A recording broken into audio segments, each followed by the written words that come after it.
All right, welcome back. My name is Christine Richards, and I'm the research director for Zpryme. And we're really excited to have Kris Bowring here with Lowe's Home Improvement. So welcome, Kris. Thanks for joining us. Thank you. Thank you very much. I appreciate it. So what is a retailer doing here at an energy conference? Well, retail's had an active role in energy for a long time. I mean, if you think about Energy Star and rebates for appliances, if you're selling appliances, you've been dealing with energy for a long time. If I think about retail in general, there are some retailers, some big box retailers out there that are selling energy. So with a competitive carrier, say in Texas. Energy efficiency is a big thing for the consumer in many product areas. So certainly thermostats and appliances, energy efficiency is an important element. And energy is becoming more and more on the consumer's mind. So whatever the consumer's thinking, we want to be there. Yeah. So what can retailers do to really help, drive some of the things that people have been talking about in the energy industry in terms of, distributed generation, renewables, home energy management? Well, first thing we could do is rename every one of those because nobody in the consumer market would understand distributed generation. I think that what we need to do is partner with the utility community even more deeply than we already have. So energy efficiency, demand response, distributed generation, they're all in the earlier presentation by the executive vice president from Duke. He put all those into a specific bucket that was all the same. So if demand response, energy efficiency, distributed generation, alternative and renewables, and EV are all in this, they're now merging together. So how do we come up with common and good understandable terms that the consumer can then look at and go, that's right, like Energy Star.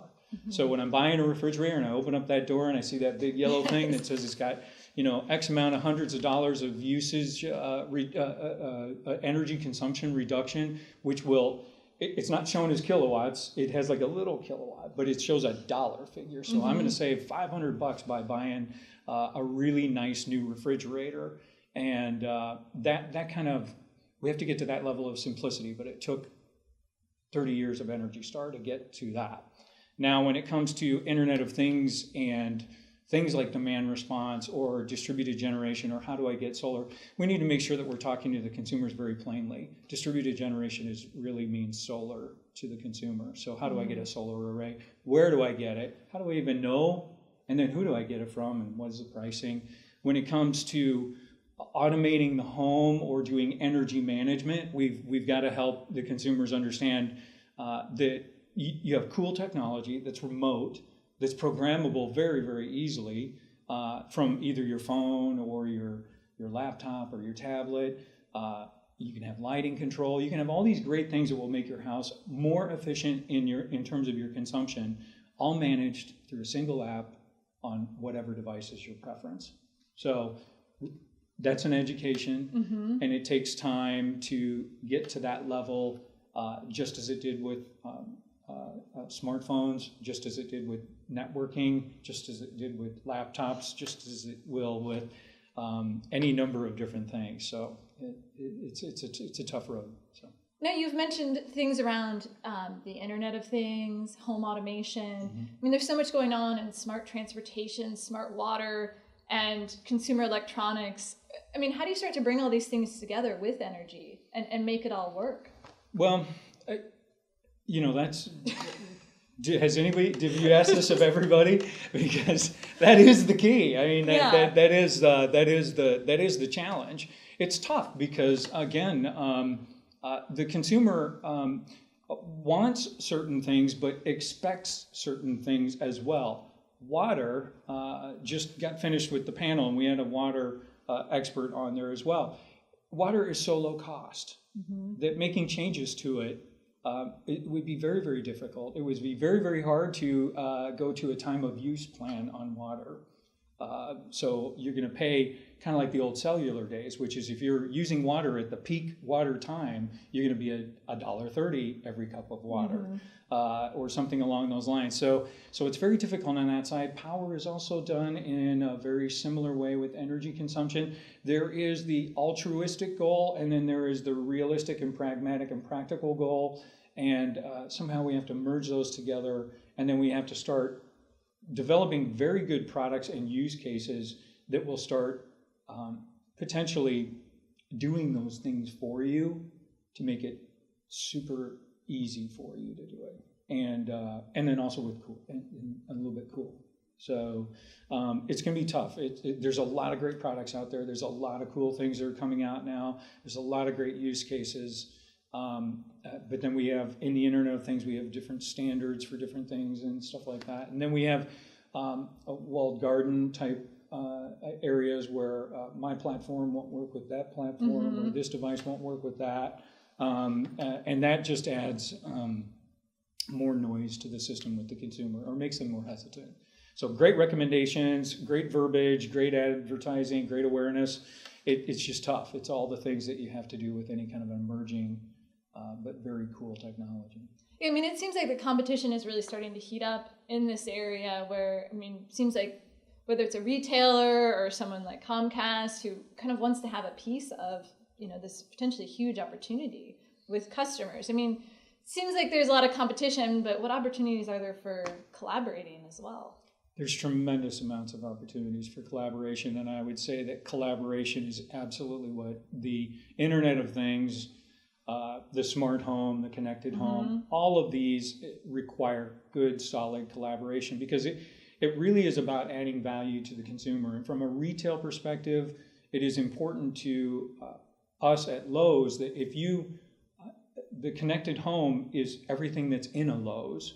Now, some of the products in Lowe's are not connected yet, but they will be. And so we want you to come to Lowe's to get the connected home. We also want people who might be on other platforms feeling comfortable that they can come to Lowe's and get the products that they still need. So there's lots of room, and there's really a necessity to collaborate across what I call the uncommon and maybe even uncomfortable partnerships.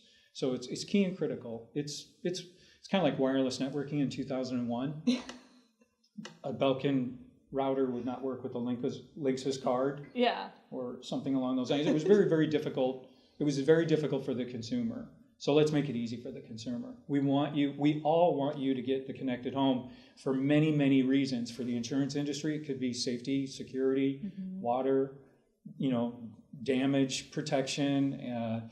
For the energy industry, it's curtailment of some sort, which is using power when it's plentiful, knowing when it's available. We want you to don't use it at this time, use it at this time. And how do we get these devices and services to know that, or display that, or help the consumer make those choices? So the insurance, the utility industry, the property management industry, there's all these other ecosystems out there that really need to be able to help that consumer see the world differently, and also have their homes and their apartments letting them know that things are doing just fine. That's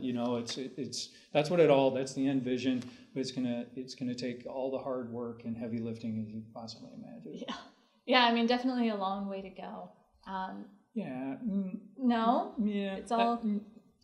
People are adopting it. I mean, do you have an iPhone or an Android? I have it over there. Okay. You're already connected. Yeah. And it's actually unique to you.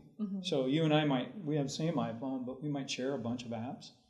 But I'll bet that there's 50% of them are unique to me and unique to you for different things on how we operate our life. So you are actually in a connected world, because you're doing things on that 10 years ago. Can you imagine in 1996, when you were just getting out of elementary school, if I handed your parents an iPhone, they would, back then, smartphones were still bolted to the bottom of your car. They wouldn't even know what to do with it. They're like, what is this cool? Even the screen resolution might be kind of confusing. Because there was no flat panel TVs back then. We were still buying consoles. It was TVs weighed. Every TV I had to move weighed 300 pounds. It seemed like.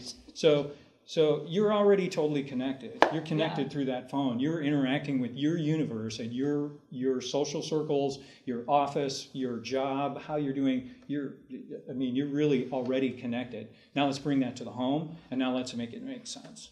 Absolutely. So what do you see for Lowe's, in in 2015 in terms of the work that you're doing in this area? Oh, Lowe's is, I'm on the Iris team, so I'm specific to the connected home. We're excited about, we already have 50 devices that work on the system. So the Iris platform is a single platform where there are about 50 different types of devices that you can use, from thermostats to water heaters to lighting and lighting control, security and things of that nature. So we're really excited about the breadth of products that we have, and we're more excited about the coming breadth of products. So we'll continue to add products, and we'll continue to partner with as many companies as we can that will continue to add value to the consumer value. So we have a partnership with State Farm. If you have certain products, you actually, just as you would with some of the other security systems, you'd earn premium discounts. And that is a good use case for a consumer who is thinking about adopting some of the capabilities for that. And so we're very excited about 2015. We also think 2015 is just going to be a very, very interesting year to watch in the Internet of Things and stuff with everything that's going on. And there is just such a fertile ground for startups, and it's just every day we see brand new startups that are coming up that have great use cases, and we love talking with them and potentially working with them. So the consumer is going to be able to they're going to be able to do a lot. By the end, this time next year, there's going to be a lot more devices out there, and they're going to be good, and the user interfaces are going to be good. So it's going to be pretty exciting. Well, thank you for having me. I appreciate it, and we enjoyed our time here at the ETS Raleigh Research Triangle Conference. It's very valuable. Excellent. Thank you.